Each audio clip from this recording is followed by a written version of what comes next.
Hey everybody, this is Congressman Ronny Jackson from the great state of Texas. I have a message for the Biden administration. If you're thinking about taking our ARs, you can start here in Texas. On behalf of all the law-abiding gun owners in the state of Texas, I just want to say, come and get it. This was unprompted. No one's going to take his guns away, and no one said they would. But look at him. And as this article from the Daily Beast points out, Representative Ronny Jackson had one of his AR-15s pointed at himself. He could have shot himself in the foot, but for the sake of others, and because bullets come back down, I'm glad he didn't just shoot his gun off into the air for no reason. That would be weird. Happy Independence Day, America. Freedom is brought to you by a bunch of guys with guns. We're celebrating freedom from England and Delta Dental. That was Gary Scott, a dentist based in Caledonia, Michigan, who posted this video on his Facebook page on July 4th, but it went viral after it began circulating on Twitter. Before we get into what he says, we need to talk about what he shows, what we see. Because I know what you're thinking, and I'm going to state the obvious. This dude is killing this look. Shorty got some homemade cut-off jeans, boots are absurd, but what he's wearing matches what someone who would say, Happy Independence Day, America, freedom was brought to you by a bunch of guys with guns, we're celebrating freedom from England, and Delta Dental would say. Anyways, Twitter user @DaveNewWorld2 shared the video with his more than 200,000 followers, where it received more than 530,000 views and nearly 4,000 retweets.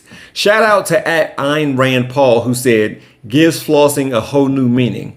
You won the comment section. Now, I couldn't tell if Gary Scott means we're celebrating freedom from England and celebrating Delta Dental, or we're celebrating freedom from England and freedom from Delta Dental, because if it's the second one, the latter, I'm willing to ride with my dude. Personal news, I'm going to be getting braces in a few weeks, and Delta Dental isn't paying the orthodontist anything, so I'm willing to march on the offices of Delta Dental at this point. I'll take some scissors to these Nike shorts. What is that, a 5-inch inseam? Because there's no better way to celebrate America than to only care about something when it affects you in a negative way. Ah, yes, come in. How's it going? Hey, just turned 16, looking to get my license. Perfect, absolutely.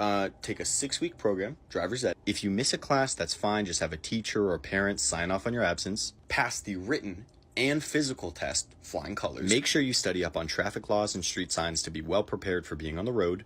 Oh, do you have your permit already? Yes, but I've only had it for 4 months. Gotcha, so once you have your permit for 6 months, then you can get your license. After all this, then you can get your driver's license. Oh, one last thing. After you get your license, you can only drive your siblings and immediate family for the first 6 months. That way you're not driving friends around and being reckless. Ah, come in. Hey, just turned 18, looking to get an assault rifle.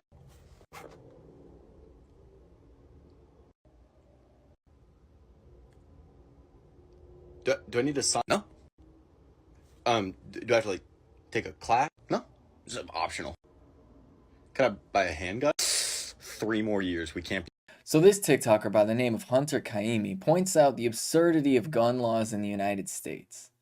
Now, it's pretty obvious if you look at things like driving, which is to say, if somebody's operating a motor vehicle, it's a pretty potentially dangerous object that somebody could be controlling. So of course, we have rules and regulations in place to make sure that people know how to use it, that people are familiar with safety protocols, and that there are some decent restrictions in terms of age and when and where people are allowed to use them. But with guns, it seems that there's not the same rules in place. Now, despite the fact that the Constitution says well-regulated militia literally within the words of the Second Amendment, many Republicans don't seem to care, and many states have in place gun laws that are incredibly lackadaisical. And in fact, gun laws, to a certain degree, have gotten increasingly lackadaisical over the past 40 years. But behind that phrase, well-regulated militia, I think there's some importance to understand the historical context of the United States, how it came to be, and why a lot of the arguments tend to fall flat to the conservatives that want to have increasingly liberal gun laws. So let's think about it for a second.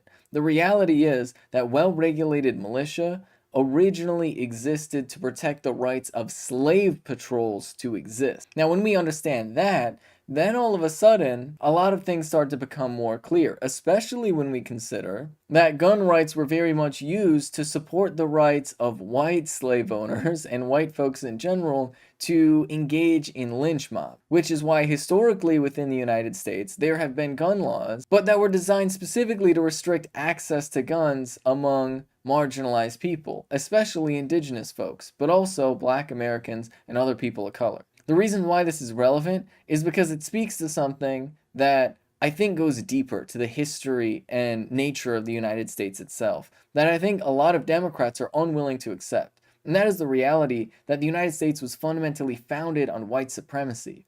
So when we see today, we have a rampant problem of gun violence, but we also have a rampant problem of terrorism from white supremacists and vigilante violence from white supremacists. Then we can understand that this is not something that is new. This is something that has always been part of the American system. And when we understand how right-wingers talk about the Second Amendment, they are talking about, in essence, the spirit of the law as opposed to the word of the law. Because the reality is, gun laws in the United States, historically, even recently, were largely meant to disarm Black Americans and to arm white Americans in such a way that is a baseline encouragement for the vigilantism that was used to prop up the incredibly racist system of the United States of America.